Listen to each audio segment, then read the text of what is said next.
안녕하세요, 청취자 여러분. 오늘은 정말 좀 놀라운 기술 시연 소식을 가지고 왔습니다. 여러 대의 드론이 뭐랄까 한 몸처럼요. 스스로 협력하면서 비행하는 미래. 그게 좀 성큼 다가온 것 같습니다. 네, 저희가 오늘 살펴볼 자료가 바로 그 얘긴데요. 쉴드 AI라는 방산기술 기업 보도 자료입니다. 이 회사가 하이브 마인드라는 자율비행 소프트웨어를 개발했는데 이걸 최신 드론 MQ-20 어벤저에 탑재해서 시연한 거죠. 하이브 마인드요. 이름부터 뭔가 벌떼처럼 움직일 것 같은 느낌인데요. 네, 실제로도 그렇습니다. 근데 더 흥미로운 건 실제 드론 한 대면 띄우고요. 그 드론의 특상을 그대로 복제한 가상 모델, 그러니까 디지털 트윈이라고 하죠. 아, 디지털 트윈. 네네. 그 가상 드론 여러 대랑 실제 드론 한 대가 같이 팀을 이뤄서 임무를 수행했다는 겁니다. 실제랑 가상이 한 팀이라니에요. 와, 정말 무슨 공상과학 영화 같은데요.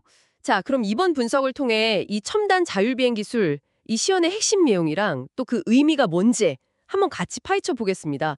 근데 지난 2월에도 비슷한 시연이 있었다고 들었거든요. 이번엔 뭐가 달라진 건가요? 아, 네. 그게 아주 중요한 지점인데요.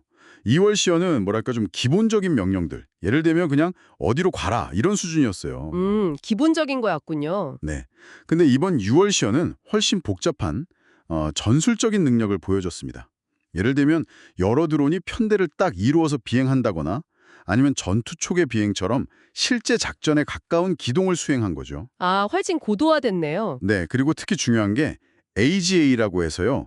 미 정부의 표준 참조 아키텍처인데 이 표준을 따르는 임무 계획 소프트웨어를 사용했다는 겁니다. 그러니까 단순 비행 테스트가 아니라 실제 군 작전 시스템이랑 호환되는 표준 위에서 움직였다. 이 말씀이시죠? 맞습니다. 그게 큰 발전이고요. 아까 말씀하신 대로 실제 드론이랑 가상 드론을 같이 운용하는 그 LVC 환경이라고 하셨죠? 네, 실시간 가상 모의, 라이브 볼처 컨스트럭티브 환경입니다. 왜 굳이 이렇게 실제와 가상을 섞어서 테스트하는 걸까요?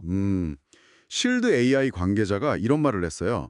자율성이란 건 그냥 실험실 책상 위에서 코딩만 해서 만들어지는 게 아니라는 거죠. 실제로 날려보고 때로는 실패도 해보고 거기서 배워서 다시 또 날려보고 이 과정을 통해서 진짜로 발전한다는 겁니다. 실패를 통해서 배운다. 네. LVC 환경은 실제 비행의 위험 부담은 확 줄이면서도 예를 들어 수십, 수백 대 드론이 협력하는 아주 복잡한 시나리오 있잖아요. 이런 걸 현실적으로 테스트하고 또 문제점을 빨리 찾아서 개선할 수 있게 해주는 거죠. 이론적인 완벽함보다는 실제 환경에서의 빠른 반복 그리고 적응 이게 요즘 AI 개발의 핵심 철학인 것 같네요. 그렇죠. 훨씬 강인한 AI를 만들 수 있다는 믿음이 있는 겁니다. 정말 인상적인 접근 방식이네요. 그럼 이번 시연에서 구체적으로 어떤 능력들을 보여줬는지 조금 더 자세히 알려주시죠. 네, 크게 한 세 가지 핵심 역량을 입증했다고 볼 수 있습니다. 첫째는 아까 말씀드린 실시간 가상 자율성인데요. 그러니까 하이브 마인드라는 이 두뇌가 실제 MQ-20 드론 한 대랑 나머지 가상 드론들을 동시에 지휘하면서 협력 임무를 수행했다는 거고요. 네, 실제와 가상의 협력. 둘째는 통합 임무 스레이드라는 건데요. 이게 좀 어려울 수 있는데 자율성 소프트웨어가 단순히 혼자 똑똑한 게 아니라 작전을 총괄하는 지휘 통제 시스템, C2 시스템이라고 하죠. 네, C2 시스템. 그리고 최전선 현장에서 데이터를 처리하는 엣지 시스템 같은 다른 시스템들하고 실시간으로 아주 매끄럽게 연동됐다는 뜻입니다.